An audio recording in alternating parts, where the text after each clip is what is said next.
Hi, I'm Pete from the Inside Cabin. I love helping world cruisers get more out of every port, and today we're talking about one of the big ones, safari planning.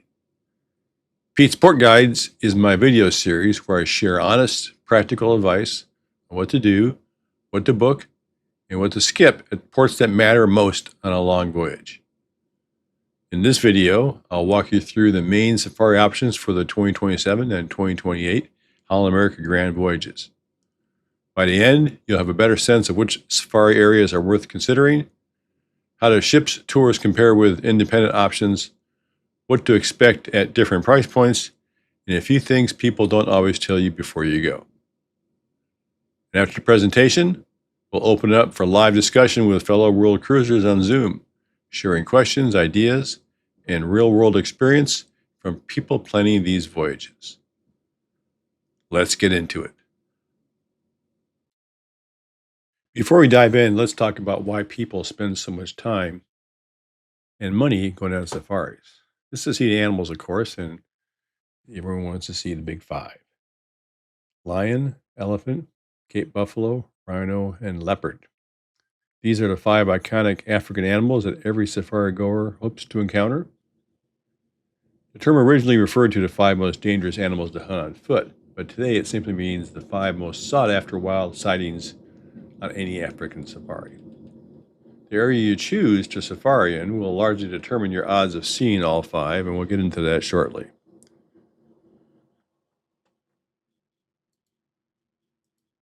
Let's look at the actual port windows you're working with. This is critical for planning. In 2027, the ship arrives in Port Elizabeth, also known by its newer South African name, Eberha. Now, listen to that pronunciation. It starts off with a click, and then Eberha is the new pronunciation, and most people just stick with Port Elizabeth, and so will I for this. Anyway, you get there at noon on the 19th and stay until 9 p.m. Then there's a day at sea before arriving in Cape Town on March 21st, where the ship overnights through March 23rd. In 2028, the itinerary is a little more generous. The ship arrives in Durban at 7 a.m. on the 15th, stays until 6 p.m., then you have 2 full days at sea before reaching Cape Town on April 18th, where the ship overnights through April 20th. That extra time in 2028 makes a difference. You have more flexibility for a longer overland safari, and options like Victoria Falls become a little more easier to schedule. Let's look at the safari areas. There's 3 big areas. The first one is Sabi Sands and Greater Kruger. This is the gold standard of the South African safaris. The legendary lodges like Mala Mala, Landolozi, and Dulini are operating here. The wildlife density is exceptional, particularly for leopard and big cat sightings. This is the most expensive option as well, and requires some flights, typically via Johannesburg, but delivers the most authentic wild safari experience. Second big area is KwaZulu-Natal and Zululand. This region offers a strong Big Five experience with a warmer, more coastal feel. Reserves like Fenda and Tanda are excellent. In fact, I stayed in Tanda in 2023. Pricing is often better than Sabi Sands, and the experience is generally world-class, though logistics still require some flights from Port Elizabeth, but you can drive there a long, maybe a 3-hour drive if you go there from Durban, which is what we did in 23. And finally, the other big area is the Eastern Cape. This is the most practical option from Port Elizabeth. It's about 90-minute drives to most of these lodges. It's malaria-free. The reserves, Kariga is a big reserve with several different lodges on the same private reserve. There's Shamwari, Amakala, Kwanwe are also within easy driving distance of the port. And logistics are the simplest of any option. For a short cruise-based safari, the Eastern Cape is often a smart choice. Also, like I said, a lot of nice day trips you can make to lodges in the Eastern Cape. Now let's look at the map, and we'll go through some of these in a little more detail. Here's the map for South Africa. I'm going to walk you through the various regions and areas. I'll talk about different lodges and what's available. The Port Elizabeth is down here in the bottom towards the center, and that's called the Eastern Cape. Up here on the right side, upper right-hand corner, this is the Kruger National Park area here in Sabi Sands. Down in this area here, this is called KwaZulu-Natal and Zululand. Then, of course, up here, this is Zimbabwe and Zambia, and this is where you get into the Victoria Falls. The 2027, you're going to be down here in the Eastern Cape. The ship will be in Port Elizabeth. Zoom in there. You'll see the ship will be moored there. Airport's quite close. If you're going to fly to Sabi Sands or other places, you'll probably go to Johannesburg first, and then overnight there, and then continue on the next day. In 2028, of course, the ship's in Durban, and you can either drive from Durban to KwaZulu-Natal or fly up here to Nelspruit and other places, and then visit the lodges up in Sabi Sands. The lodges with the red circles and the white stars, those are lodges that Holland America is either running a day trip to or a shore excursion. So up here you have the Adu Elephant National Park, Shamwari Private Game Reserve, Kichaka Luxury Game Lodge, and the Settlers Drift Lodge, which is part of the Kariga Reserve Complex. We stayed in Kariga in 2024 at the main lodge. In 2028, the ship's in Durban, which puts you closer to the nicer lodges up in Sabi Sands and KwaZulu-Natal, which you don't have to fly to KwaZulu-Natal. You can drive to these lodges down here, and within driving distance, it's about a 3-hour drive, so it's not that close, but you have the Tanda, which is, we stayed there in 2023, Leopard Mountain, Amakosi Safari Lodge, and then Rhino Ridge, and finally Huluhu Lodge. Sabi Sands is up here a little further away, but it's the nicest area, the most density, the highest density animals. And here you have the Sabi Sands Game Reserve there, sort of the central part. There's probably half dozen lodges in this area. I just got a few of them shown. Rhino Lodge, Lion Sands River Lodge, Kruger Salati, the Train and the Bridge. This was offered earlier. Now it's off their excursion list, but this is where you have a safari lodge that's on a bridge overlooking the plains. And you stay in actually old train cabins, which is sort of an interesting twist, but the cabins themselves aren't quite as nice as you might find in a regular lodge. So you get a trade-off to sort of the experience with the actual accommodations. And up here is Kambuko River Sands. We stayed there again in 2018 in our first safari. So these are the areas you can get into. And again, the green elephants are ones that you can book on your own. The red stars, ones that Hal is running to, although Hal may has taken some off, so you can check those out yourselves. And then Eastern Cape down here. And then finally in Cape Town, there's a couple lodges nearby. There's the Everdoom Game Reserve and the Aquia Private Game Reserve. These are within day trips of Cape Town, and you can spend it overnight there if you want to. One thing to keep in mind is that as you move closer and closer to Cape Town, the game reserves tend to get smaller and smaller. Although there's still thousands and thousands of acres, relatively speaking, compared to Sabi Sands and Kruger, they're a little bit smaller. And what this means is that when you get up here in Victoria Falls and down to Sabi Sands and Kruger, the fences that exist cover multiple parks. You may go the entire time and not see a fence, animals can really roam over tens of thousands of acres in this huge ecosystem and connected all these parks. As you get down to KwaZulu-Natal and Zululand, you'll see a few more fences, but still is pretty wide open, and the animals can pretty much roam across wide swaths of area. When you get down to Eastern Cape, a lot of these game reserves are mixed in with farms and other more private property, and their fences are there to protect those other areas, and so you'll run into fences more frequently, although the areas the animals are roaming in is still huge, and the fences won't be a prominent something you see. Now, when you get to the Cape Town parks, here the fences are more obvious and more visible, and you have much more of a feeling that you're in like a wild animal park, like you might see in San Diego, something like that. And finally, let's take a look. If you want to, Hal's running a trip to Victoria Falls up here. They're staying in the Victoria Falls River Lodge.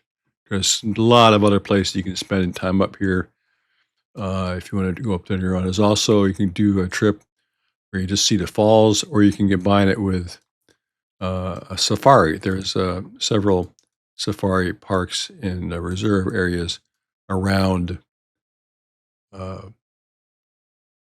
Victoria Falls. So if you want to check that out, you can do your research and look at going to Victoria Falls. Hal's got one tour going up there in 2028.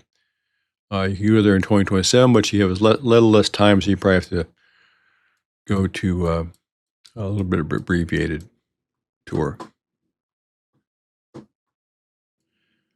So that's a rundown of the safari areas. Here are the excursions that Holland America was planning for 2027. They have 3 overnights, multi-days, and 2-day safaris. They're all in the Eastern Cape area. And they're all currently sold out, and waitlists in many cases already sold out. So you may have to just keep an eye on that in case availability opens up, or else just start planning something on your own. In 2028, a lot of the availability is already filled up. And one thing I noticed is that several weeks ago, they had a lot of overlands already planned. In fact, everything on this slide here was an overland at one point.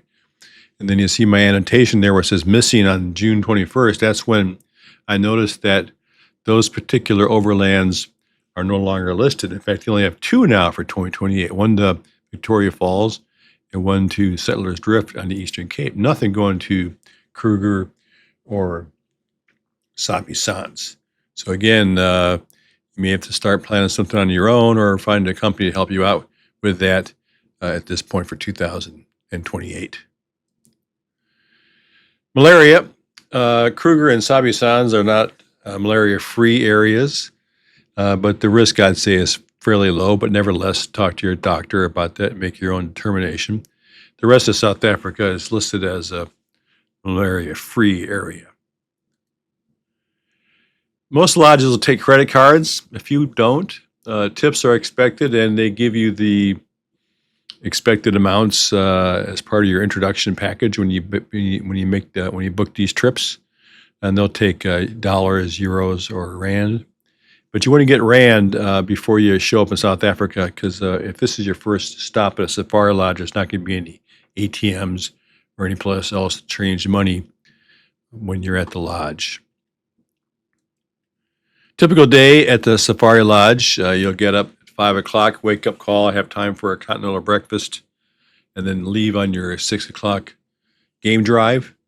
Return by 8 o'clock for a much more substantial breakfast.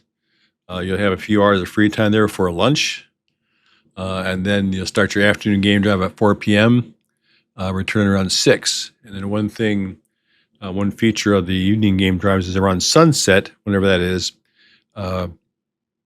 you'll have a sundowner, where you stop at a nice scenic spot, and they'll lower the back ramp of their vehicle and give you, gin and tonics or beer or soft drinks, whatever you want, and as you watch the sun go down. So those are pretty nice. and then dinner when you get back to the lodge after your day. A lot of these lodges have a lot of nice amenities. They have pools, massage tables, spas, things like that. But I found out that typically you're so exhausted from the game drives, you don't have much of a chance to really take advantage of those various items. So while they look nice in the brochure, make sure if you think you're paying a premium for that, you think it's something you actually want to take advantage of. And again, as I mentioned, typically on my 3 previous safaris, we had one rain out every day, or we just sort of sat around the lodge and watched the water come down. So keep that in mind. One of the major discriminators of these lodges is the game drive vehicles. Here's at some of the budget lodges, you'll find vehicles look like this. Maybe a pickup truck with a camper shell and something you sort of ride around and benches in the back. Other kind of vehicles with roofs and sides, typically less desirable. When you get to the Kruger, though, Kruger has rules that they have to have roofs and sides. So you see some pretty nice vehicles there, but nevertheless, they're forced to have roofs and side by the regulations there in Kruger. At the private game reserves, the upper, more luxurious and the higher end ones will have vehicles look like this. They'll all be open to the tops, no sides, and they'll have seats, typically 9 seats, and they may only fill 6. So one thing to always keep in mind, think about, is how many people are going to be in your vehicle. You know, the higher end lodges will only have 6 people. The less expensive ones may put 9 or more in there, depending on that. So you want to ask that question if you're going to spend a lot on a safari, that you're not going to get crammed into a middle seat. But typically, if you spend a lot there, the higher end ones typically only go to 6 people.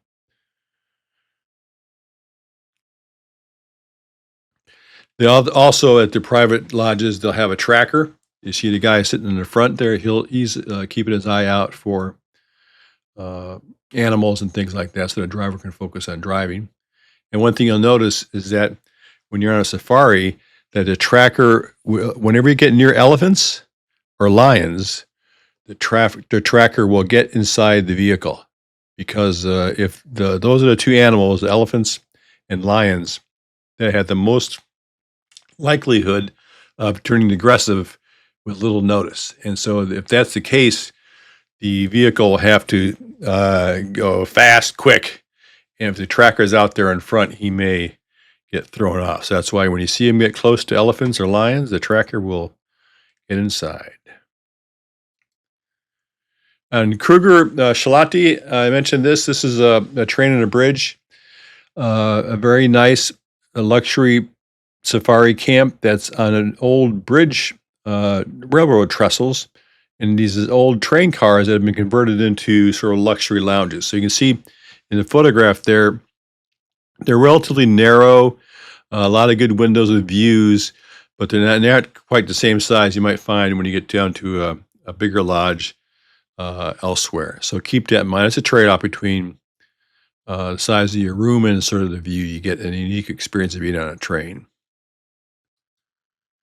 Again, on the luxury versus the comfort versus the budget, as you go up the scale, you'll get the game drives will be built into the price. You get a complimentary included all your beverages, including wine, beer, liquor. Less people per safari vehicle. The rooms will be huge. May have individual pools. Laundry will be complimentary. The spas, massages, and meals will be of higher quality. As you move down the scale a little bit, in the 6-star area, you're still paying a lot, and you get a lot. And you may not have individual pools, but you might. So they're still pretty nice operations, and there's a lot going on here. This is the Sabi Sands is like this, Lion Sands is like this. Still very nice. The luxury ones, like Kambuko River Sands and Jock Safari Lodge, maybe $600,000, $900,000 a day. You'll still have alcohol included, spa treatments, but the rooms may be a little bit smaller, and not quite at the same over-the-top luxury as you might get in some of the other ones. Down as you move down the scale again, game drives are usually included. Food is usually included. Alcohol is probably extra. And then lower down on the scale, sometimes everything's a la carte.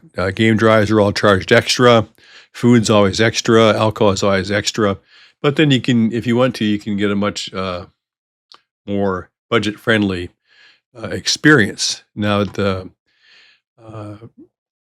on a lot of the operators, like potentially across Africa or other ones that may offer excursions in this price point. When you get to like Abercrombie and Kent or Holland America, they only really sell the luxury ones. It's also possible to do a safari from Cape Town. There's a couple spots in Verdun and Garden Route Game Lodge and IKEA private game reserves. They're all within a couple hours of Cape Town. And again, as I mentioned, these things are more akin to sort of wild animal parks. The fence is more obvious than they are if you're going to get out there. But nevertheless, you'll still see all the animals. In fact, you're probably more guaranteed to see the big five because they really got them. They know exactly where they are on their little wild animal park. So the options, again, summary, Holland America does a great job on their tours. They're very expensive, probably double what you can find on your own. Also, you'll be escorted everywhere you go. It's very much a turnkey operation. There's no thinking required. Everything is going to be told what to do, go to where to stand, and you'll follow the crowd. Now, the other thing is that you're in a group, and sometimes you get a good group, sometimes you get a less than a good group. So you got to keep that in mind as well. And so there's the good and the bad with some of the Holland America overland excursions. But nevertheless, it'll be a top quality experience. And a lot depends on your traveling companions, which you really can't control that much. Abercrombie and Kent, another high-end private operation. They'll put together very nice safaris for you at less cost than Holland America. And then there's plenty more out there. You can get, like I said, across Africa, sells safaris. Viator sells safaris. A lot of other companies will sell safaris, and you can probably find one that suits your budget by just looking around and reading what they got to offer. One thing on the Booking Direct, which I booked my 3 safaris, I booked direct with the lodges themselves. I asked one for a discount since I was booking direct, and they gave me 20% off because I wasn't using a travel agent. On 2024, I tried the same thing, and they weren't interested in a discount, so I had to pay their going price for that. Also, when you're doing your overland by yourself outside Holland America, you got to get what's called a deviation. And this is permission from Holland America to leave the ship at one port and rejoin at a different port. And so it's usually granted in most cases. The only time it wouldn't be granted is if there's some kind of immigration issue where they can't clear you into the country at a particular port.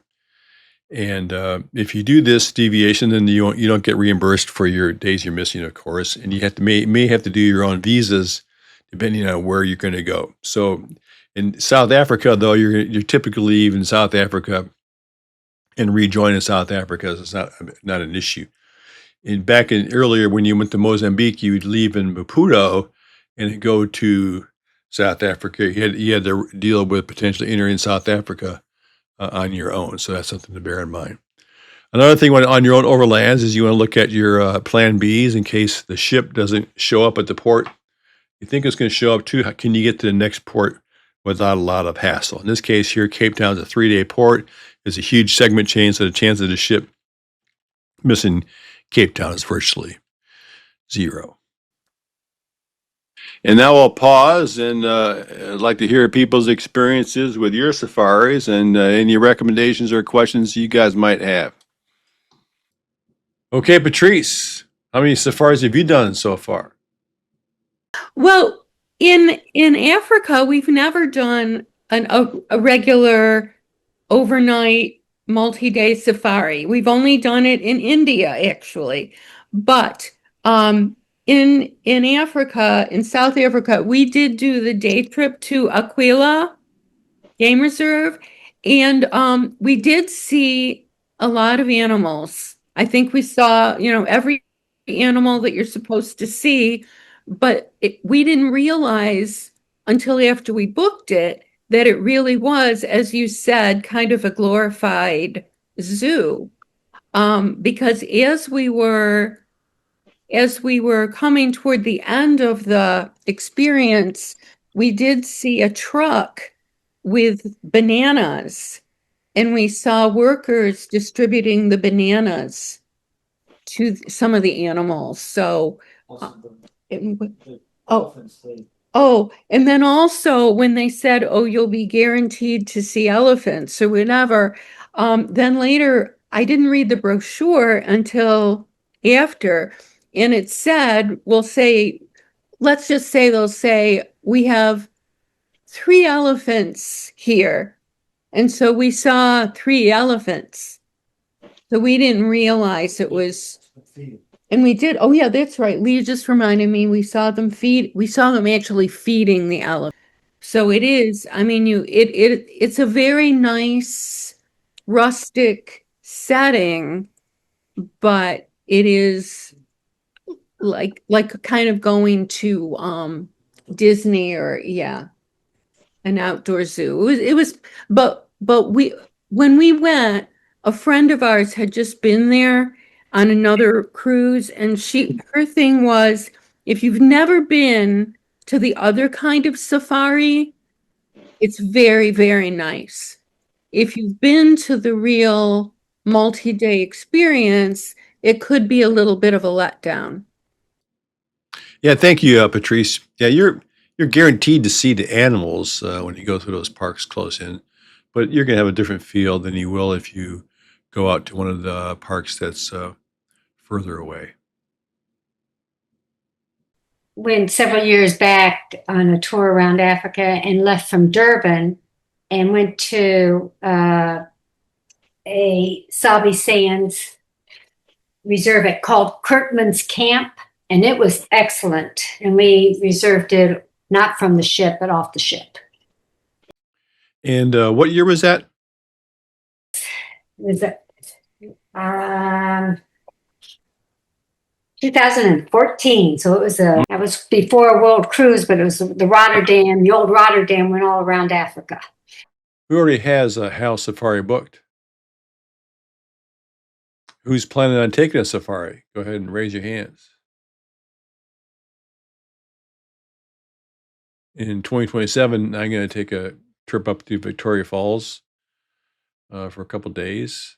And in 28, I think I'm just going to visit Durban and some of the other spots closer to the city. Bill Strauss and my wife next to me, Roseanne. This is going to be our first world cruise, and we're excited to do it. And thank you for doing this. What percentage of the passengers on board these world cruises generally do these type of safari excursions? Just curious. I would say there's probably about maybe 15% of the ship, 20% of the ship. It's about 200 people or so take part in the overland safaris at some point. It's a pretty good number, but there's a lot more people on the ship than leave the ship anyway.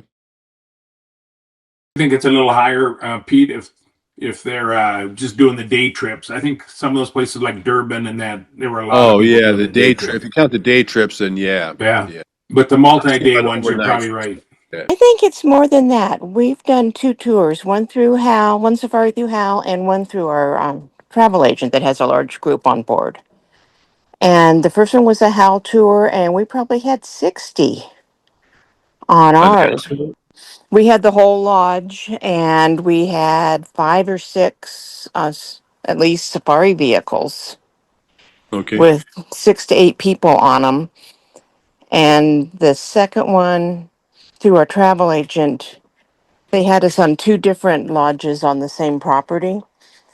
Ours, we were actually in what was the original owner's guest house or his private house that had probably about a dozen of us at that one. And the one that were the more traditional cottages around the thing probably had about 40 at that.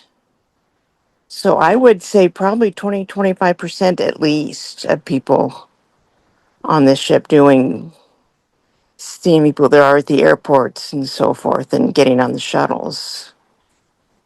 Now, while there were sounds larger groups on ours, you're in the safari vehicle with maybe 6 people, so you're not packed in or anything like that, and we very much enjoyed both of ours. In 2022, there was a big noticeable change from the 2 different ports that people got off on the, we cruised around Africa in 2022 on, what ship was that? On the Volendam. And there was a lot of us that got off in both spots before we even got to Cape Town. Was that the Grand Africa or the World Yes. Cruise? No, Grand Africa. Grand Africa, yeah. That was right after COVID. And everybody got off. Okay, so that's a wrap. And that's your safari planning guide for the 2027 and 2028 Grand World Voyages. A few things to take away before you go. If you're sailing in 2027 from Port Elizabeth, check your availability now. The HAL tours are sold out. Even waitlists are filled. In some of the private lodges, their availability will be limited as well, so don't delay.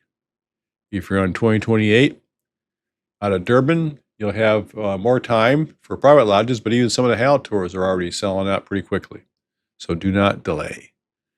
And whatever you book, a ship tour or something independently, South African Safari is one of those experiences that stays with you for the rest of your life. It's worth doing and worth doing right. If this has been helpful, I'd love for you to visit me at theinsidecabin.com, where I cover world cruising in a lot more depth, from port planning to onboard life to everything in between. If you have questions about safari planning or anything else, drop me a line in the comments below. I read every one. If you found this useful, please share it with anybody else you know planning a world cruise. I'm Pete from the Inside Cabin. Thanks for watching, and I'll see you at the next port.